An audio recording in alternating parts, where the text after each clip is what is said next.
If I asked you right now, on a scale from 1 to 10, how strong is your leadership brand? Most people would just guess, but you don't have to. We've created the Leadership Brand Assessment to give you an actual score on where you stand, your impact, your visibility, and the gap between those two. Because that gap, the distance between what you've built and what the world actually sees, that's where your influence is hiding, and that's where your income is hiding too.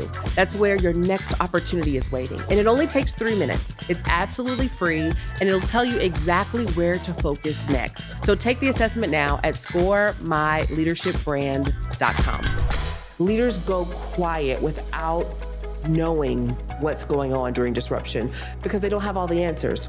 But in fact, silence in a crisis is abandonment. When everything is urgent, nothing is urgent. If everything's important, nothing is important. In most organizations, they're not building resilience. They think it's soft. They're building for efficiency, and those are not the same thing. Efficiency says, how do we do more with less? Resilience, though, says, when everything goes sideways, will we still be standing? Recovery means returning to what was, but building forward looks like using disruption as data, as intelligence, to design something better for what's next.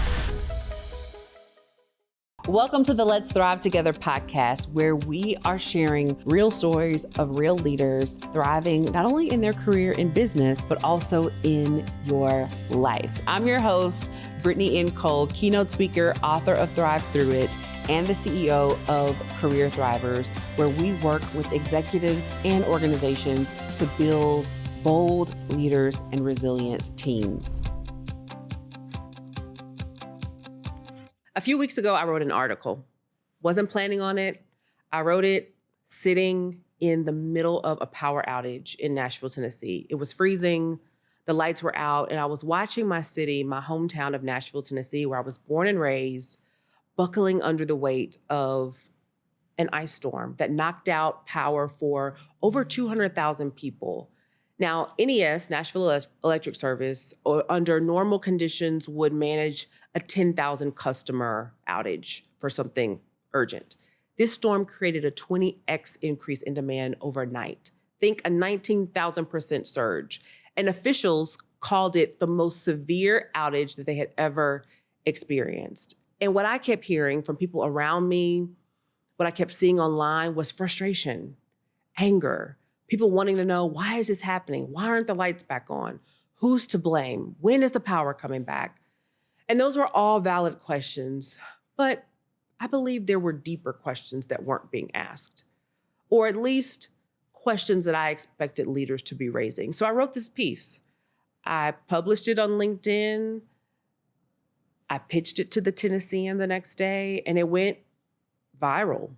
It ended up on the front section of the Insight section of the Tennessean. Over 200,000 elected officials, people, community members, executives read it, reached out. And here's the thing, I almost didn't write it because my first thought was, well, who am I to speak on this? I'm not an engineer. I'm not a policy expert. I'm not an elected official, but I am a Nashville native. My dad retired from NES, and I've spent my entire career helping organizations build capacity, navigate disruption, ask the right strategic questions at the right time, and cultivate the kind of culture where their people could thrive. So I wrote about it. And what happened next is what today's episode is all about. Because the response I've gotten, the conversations that followed, they weren't just about power grids. The business leaders that have been reaching out aren't just asking about utility infrastructure. They're asking, how does this systems thinking apply to my organization? We're growing, we're scaling. So then I realized this isn't just a Nashville problem. This is a leadership problem. And it's happening inside of companies, inside of teams, inside of entire industries right now. So I want to talk to you today about what we'll call infrastructure resilience, right? And I want to define what I mean by that because I talk about resilience a lot. I have a book based on resilience. We'll talk a little bit more about some of the frameworks in there. But when most people hear the word infrastructure, they think physical, roads, bridges, power grids, water systems. And yes, that matters. Nashville is a city that between 2020 and 2024 added 136,000 new residents, a 6.4% population increase when the national average is 3%. We went from 1.25 million to 1.35 million, and we're projected to hit 1.42 million by 2030. And our electrical infrastructure, NES, founded in 1939. The bones of our system are nearly a century old, serving a city that has fundamentally transformed in every other area just in over the last decade. But here's the parallel that I want you to sit with, because you may not be in Nashville. And this is where this comes down to a leadership conversation. How many organizations are operating the same way, growing aggressively, celebrating growth, celebrating new hires, celebrating office expansions, celebrating entrances into new markets, while the internal infrastructure hasn't been upgraded to sustain it? Infrastructure resilience isn't about physical systems only. It's about people infrastructure. Do you have the right talent in the right roles with the right capacity? NES had 300 line workers responding to 200,000 outages. Meanwhile, Middle Tennessee Electric had 467 managing an 8,000 person power outage. The teams, when it comes to infrastructure disruption, you have to think about your processes, technology, and decision-making frameworks that are designed for where your organization is today, not the one you had 5 years ago. Because most organizations often run on an old system, and we're in a 2026 reality, right? You've also got to think about leadership infrastructure. Do you know that leaders tend to operate differently in crisis than they do in calm? Do your leaders understand the difference between normal operation and what we might call contextual leadership, and how to change the playbook? Quick question. Do you know the difference between a personal brand and a leadership brand? Most people don't, and it actually matters. Now, your personal brand is what people think about you. Your leadership brand, though, that's about the impact that you create. It's how you lead, it's how you think, it's your philosophy, the change that you're making visible in the world. I have a gift for you, because each week I teach an absolutely free class called the Leadership Brand Class, where I walk you through our leadership brand methodology. We help you close the gap between the impact that you are already making in your career, in your business, and how visible that impact actually is. Because here's the truth. Visibility without substance is just noise. But impact without visibility, that's a missed opportunity. And most leaders that we work with are on the wrong side of that equation. So join me at leadershipbrandclass.com. It's free, it's every week, and it will change how you think about your leadership and how others think about you, so that you're compensated for the impact that you actually create. So let's define what I mean by infrastructure resilience. Most people, when we hear the word infrastructure, we're thinking about, physical things, roads, bridges, power grids, water systems. And yes, that's a part of a city's infrastructure, and it matters. Nashville is a city that between 2020 and 2024 added 136,000 new residents. That was a 6.4% population increase, while the national average was 3%.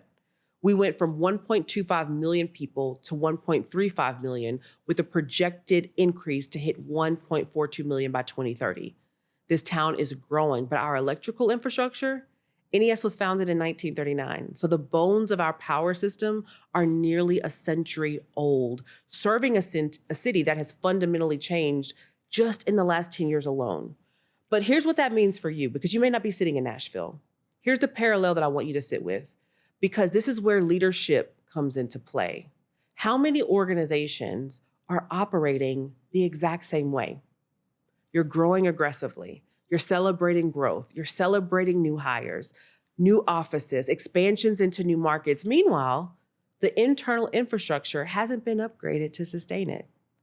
Infrastructure resilience isn't just about what you can touch. It's also about who's a part of what's making that scene. So think people infrastructure. Do you have the right talent in the right roles with the right capacity? NES had 300 line workers initially, responding to a 200,000 person outage. Meanwhile, Middle Tennessee Electric, they had 467 workers managing an 25,000 person outage. Are your teams sized for normal operations, or are they built to absorb disruption? You also have to think about systems infrastructure, your processes, your technology, your decision-making frameworks, particularly in the age of AI, ensuring that they're fit for purpose today and not the organization that you had a decade ago. Because the truth of the matter is, a lot of organizations are running on old systems, what we used to do. You got to think about leadership infrastructure.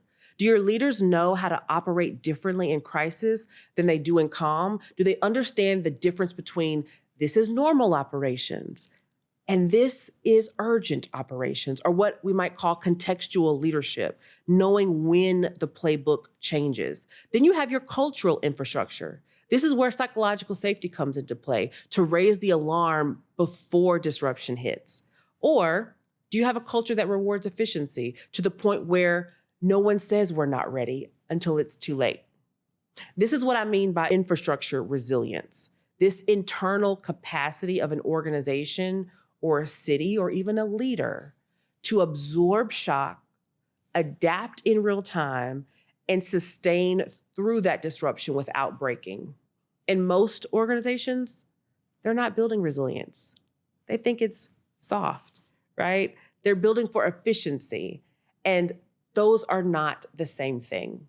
So I want us to think about how we apply this to our leaders of leaders, leaders of the organization, and how we can build resilience in the infrastructure of our organization. Now, if you've read my book, Thrive Through It, you see it here to my left. It's the second edition. Or you've taken my LinkedIn learning course that's based on this book, where over 25,000 people, 25,000 learners, as they call it over on LinkedIn, have walked through the book. Then you've seen our resilience roadmap. This is a framework that we developed several years ago that walks through these 4 phases of cultivating resilience: grief, grit, grace, and growth. Now, I originally built this framework for individuals, for leaders navigating career disruption, loss, transition. But what the Nashville ice storm showed me, and what conversations with executives afterwards has confirmed, is that this framework actually maps directly into organizations. So I want to walk you through it. I want to walk you through the resilience roadmap and how it looks when you apply it at the enterprise level, right? So grab a leader, share this with your leaders, and let's walk through this together. First, grief, acknowledging the disruption. In the individual framework, grief is about acknowledging what happened to me, right? Acknowledging what happened to you, not skipping over the pain, not toxic positivity, but actually sitting with the reality of your situation, of your disruption. For an organization, this phase is about honest assessment. And most organizations skip this entirely. When Nashville lost power, there was this immediate rush to solutions. When are the lights getting turned back on? When will they fix it? Give us a date. We want to know. What are you going to do? What is the timeline? And I understand that urgency because I was out of power for a week as well. But the rush to fix before you fully understand what broke, that's where leaders get into trouble. The organizational grief phase sounds like this. Step 1, you've got to recognize the disruption. Name it. Don't minimize it. Don't gloss over it. If your organization just went through a restructuring, a market shift, a failed product launch, a mass attrition event, say it. Acknowledge the full scope of what happened. 2, assess the real damage, not just the surface metrics, but the hidden damage, the trust that was lost, the institutional knowledge that just walked out the door with the reorg, the cultural fractures that nobody talks about. Stop. Create space for your team to process. Your people are not machines. If your organization went through something significant and your first response is, all right, let's move forward, then you've skipped grief. An unprocessed organizational grief shows up as disengagement, quiet quitting, and talent loss months later. Here's phase 2 of the resilience roadmap. It's grit, building through disruption. This is where most leaders want to start. This is the action phase where, as high achievers, we're like, all right, we got to get to the solutions. And yes, grit is essential. It is a non-negotiable. But grit without acknowledging grief is just grinding. It's not sustainable. In Nashville, grit looked like the over 1,000 line workers who eventually mobilized, working 14 to 16-hour shifts in freezing temperatures to service and restore power of over 170 customers at that point. That's grit. But organizationally, grit is about more than working harder. It's about pausing and clarifying priorities under pressure. When everything is urgent, nothing is urgent. If everything's important, nothing is important. The leaders who navigate disruption well are the ones who can say, you know what? Here are 3 things that matter right now. Everything else can wait. That kind of clarity is what your people need during disruption.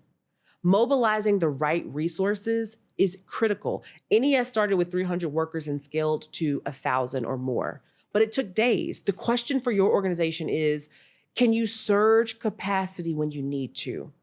Do you have relationships, partnerships, contractors, bench strength, right? That you can activate quickly?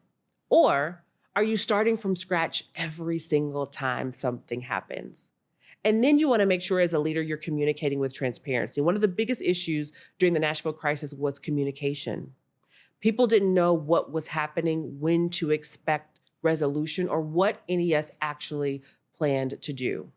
The same thing happens inside of organizations. Leaders go quiet without knowing what's going on during disruption because they don't have all the answers. But in fact, silence in a crisis is abandonment. And I would also add this, right? If I were to pause with your team, I would tell you this, that even if you don't know in a leadership crisis and you can't quite get to a determined end, as was the case for NES, where you're thinking, okay, yes, I'm not sure where this is going to go. It's better to communicate that you don't have an end resolution, but you're working towards one, and you are expecting to know more at said date than to stay quiet and not say anything. You're listening in to the Let's Thrive Together podcast powered by Career Thrivers. Career Thrivers is a workforce development and leadership branding firm where we work directly with organizations, helping you with your organizational development strategy, but also your learning and development as you are building your next level leaders. If you are looking to retain top talent, inspire your leaders, or cultivate the leadership brands as executives within your organization, then make sure you head on over to careerthrivers.com to learn more about how you can work with us. Next, we got to think about mobilizing the right resources. NES started out with about 300 workers and eventually scaled to over 1,000, but it took days. And the question that your organization is going to have to answer is, can you surge capacity when you need to? Do you have the right relationships, the right partnerships, the right contractors? When you're looking at folks that are coming along in your pipeline, can you activate them quickly? Are you starting from scratch every time a disruption happens? And then we got to think about communication and communicating with transparency. Here's what I would say to you is, if you are in a position when disruption hits where you don't know exactly what the answer to the question is, you don't know how things are going to be resolved, it's better to communicate that to people and say you don't know when to expect a resolution, what is going to happen, than to not say anything. And we saw that happen with NES. Leaders go quiet during disruption because they don't have all of the answers, but silence in crisis feels like abandonment to your customers and your colleagues. So even if you don't know, there's a way to communicate that to manage expectations. And then you want to protect the people who are doing the work. Those line workers that were working overtime in freezing temperatures, your frontline employees, the ones that are absorbing the impact so that your customers don't have to, how are you taking care of them? Are they burning out? Are they calling it quits because they're having to apply too much grit? What are you doing to ensure that they are continuing to thrive? And then next, we have grace. And this is the pause that many leaders skip. Grace is the most misunderstood phase. In the article, I wrote that grace doesn't mean that you're ignoring accountability. It means that you are acknowledging the complexity of the problem before assigning blame. Before we say, hey, this is why this didn't happen, or this is someone's fault. And that line resonated more than anything else in the article, because we live in a culture and we work in organizations where the first instinct after a crisis is to find someone to blame. Fire the CEO, replace the board, restructure the team. And let me just pause and say this. And I feel like I can say this as a Nashville native, as someone who knows Teresa, and as someone who is familiar with the leader that sat in the seat before her that essentially mentored and sponsored her into the role that she's in today. Teresa, at the time of this recording, has spent nearly 20 years at NES. She was the former CFO of the organization. So if there's anybody that understands the breadth and depth of that organization, that understands not just where it is currently, but where it's been, not just operationally, but financially, and knows the trajectory of how to move that organization forward, it's the CEO that's in the seat right now. Could there have been communications that were better managed, more visible, more clear about the lack of absolute certainty on timing? Sure. But is she also the right leader for the role? Absolutely. And sometimes the blame that we feel, sometimes it's warranted, right? We want to know what happened, right? But often what happened isn't a people problem, it's a systems problem. And if you blame people without fixing the system, you'll be right back in the same place, just with the new face. So organizational grace looks like conducting an honest after-action review, not a witch hunt, but a real assessment. What worked? What didn't? And why? Separating the systemic from the individual. Was this a failure of a person, or was it a failure of the system that the person was operating within? In Nashville, again, the CEO of NES, Teresa Broyles-Applin, and her team did what they believed was in the best interest of not only the customers in the Nashville region, but also their team. But everything they can with what they had was the problem, because what they had wasn't enough, and it hadn't been for years. And that's not one person's failure. It's a systemic investment failure that predates oftentimes the tenure of one person. So we've got to extend grace to others. We also have to extend grace to ourselves as the leader. And this is for the executives that are listening. If your organization has gone through a disruption on your watch, you're probably carrying a lot of extra weight. Some of it may be yours to carry, but not all of it. And the ability to distinguish between what was yours and what was systemic is the difference between the leader that learns and the leader that spirals. And we want to be leaders that learn and thrive through disruption so that we can build forward. This is phase 4, the growth phase. This is where I love to live. This is the philosophy that really drives everything that we do at Career Thrivers. We don't bounce back. That's not what resilience is about. We build forward. And I'd be remiss if I didn't add here that this mindset and this idea about building forward even through disruption really comes from my childhood. So I grew up the youngest of 3, the only girl. I have 2 older brothers. And my dad would always tell my brothers and I that the biggest room in our house is the room for improvement. And sometimes just as I'm working with my team or, working on something, writing something, like that thought will come to my mind. Okay, the biggest room in our house is the room for improvement. So whatever's happening right now, we're going to assess it, we're going to feel it, and then we're going to build forward. And building forward is fundamentally different than recovery.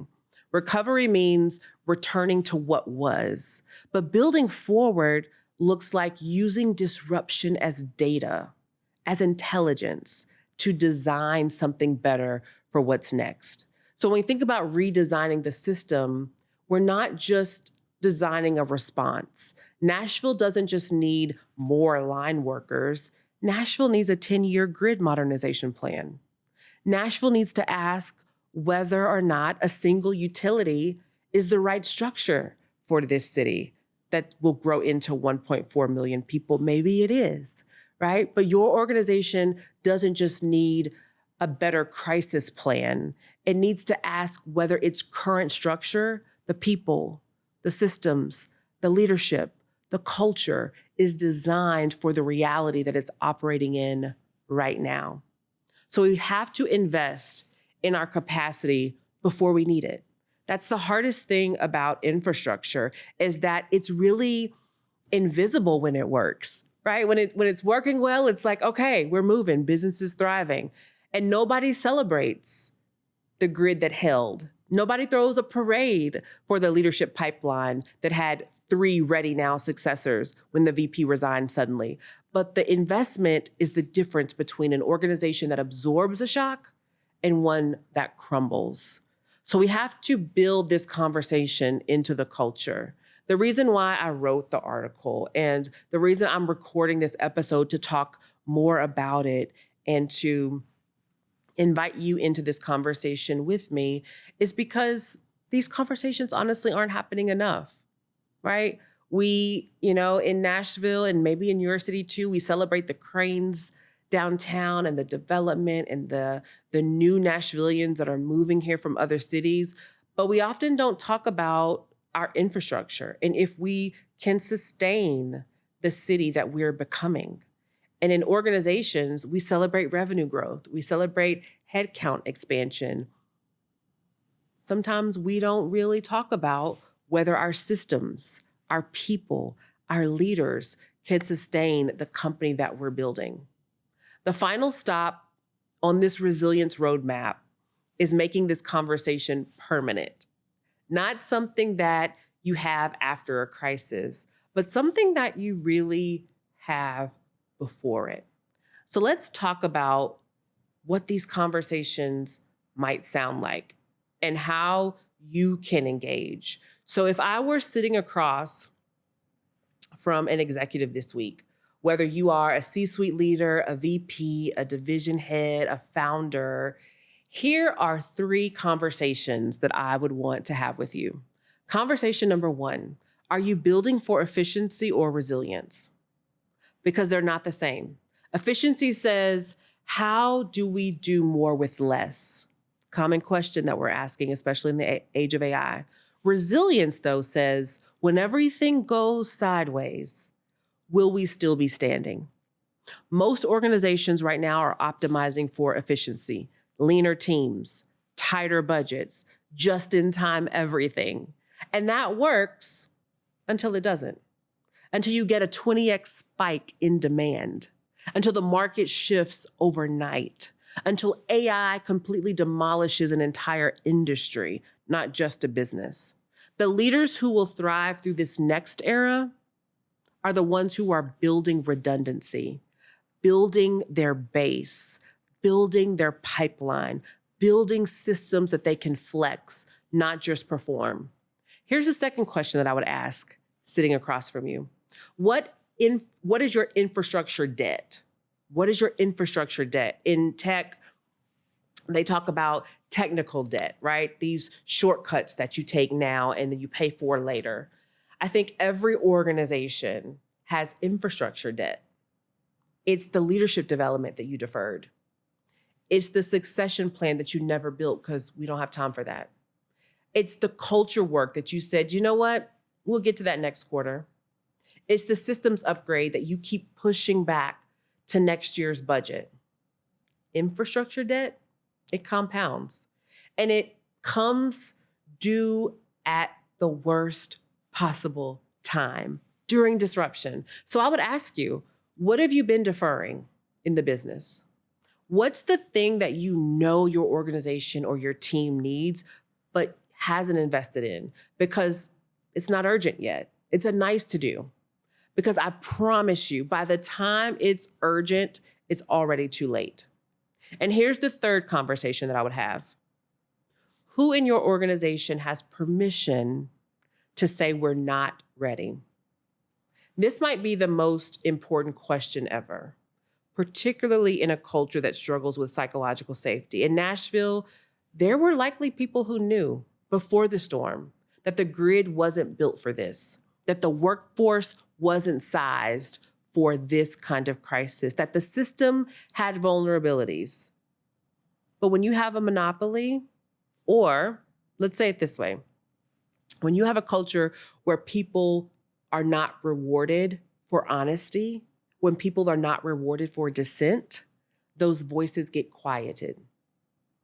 Not silenced necessarily, just not amplified. Like, sit over there with that. Does your organization have people who can say, you know what, we're growing too fast. Our system can't handle it. Can someone raise their hand in a leadership meeting and say, we're not ready for what's coming? And if they do, will they be heard, right? Or will they be reprimanded? Because the ice storm didn't create Nashville's infrastructure problem.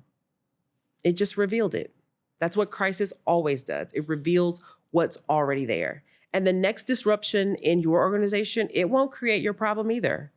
It'll just reveal the one that's been building quietly in the background. So the question is, will you hear it before the storm or after? I want to close this episode with something personal. When I wrote that article, I told you my first thought was, okay, I'm going to put a little post up on Instagram. It got a lot of comments, a lot of traction. But I thought, who am I to speak on this?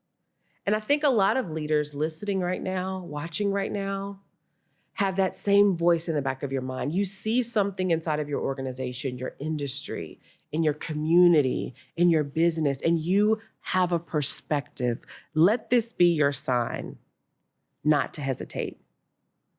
You think you need more credentials, a bigger platform, the perfect moment, a louder voice. But here's what 200,000 people that read my article just on our platforms and dozens of conversations with leaders across sectors across Nashville has taught me. You don't need permission to use your voice. You only need courage. The credentials that you're waiting for, the platform that you think you need, the number of followers that you think you need, none of that matters if the insight is real and the timing is right. The leaders who reached out to me after that article, they didn't ask me, what makes you qualified to talk about infrastructure? They said, thank you for saying what needed to be said, from politicians to C-suite executives. That's the work. Not waiting for someone else to start the conversation, but starting it yourself. That's why you have a voice, and it's powerful. And that's what I believe infrastructure resilience ultimately comes down to. At the city level, at the organizational level, at the individual level. It's building this internal capacity to absorb what's coming, to be honest about what's not working, and to invest in what matters before a storm forces your hand. Because we don't bounce back after disruption. We build forward. If this episode resonated with you, here's what I'd ask you to do. First, share it. Send it to an executive who needs to hear this. Send it to your leadership team. Start the conversation. And if you're a leader who's thinking about your own infrastructure, your leadership brand, your positioning, your visibility, your ability to develop talent, to have a successor, the gap between the impact that you're making and how the world may see it, I'd love to help you. Take our free leadership brand score assessment at scoremyleadershipbrand.com. It takes 3 minutes and it'll show you exactly where your gaps are. And you can join me every Tuesday for our leadership brand class at leadershipbrandclass.com. It's free, it's live, and it's where together we work on building the kind of personal infrastructure and resilience to help you thrive in your career and your business. I'm Brittany N, and this is the Let's Thrive Together podcast. Now let's thrive together.